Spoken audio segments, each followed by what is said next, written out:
तो आइए दोस्तों देखते हैं कि लैंगिक जनन में सेक्सुअल रिप्रोडक्शन में मादा जनन।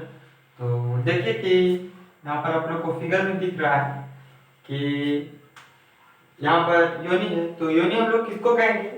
तो योनि हम लोग उस स्त्री के बाहरी जो क्षेत्र होता है उसको योनि कहते हैं, या फिर इसको ये भी कह सकते हैं कि जिस द्वार से मानव का लिंग यानी कि पुरुष का लिंग स्त्री के अंदर जाता है तो उसे योनि कहते हैं। ठीक है, अब देखिए कि ग्रीवा क्या होता है। ग्रीवा एक ऐसा क्षेत्र होता है जहां पर लिक्विड पदार्थ होते हैं और ग्रीवा के अंदर योनि जब जाता है तो अपने शुक्राणु को छोड़ता है और शुक्राणु को छोड़ने के बाद शुक्राणु अंडाशय में पहुंच जाता है और अंडाशय में अच्छे तरीके से भरण पोषण करके अच्छे तरीके से परिपक्व होकर या गर्भाशय में आ जाता है और गर्भाशय में जीव का यानी कि बच्चे का निर्माण होता है। तो इस तरीके से हम लोग ने आज मादा जनन को देखा।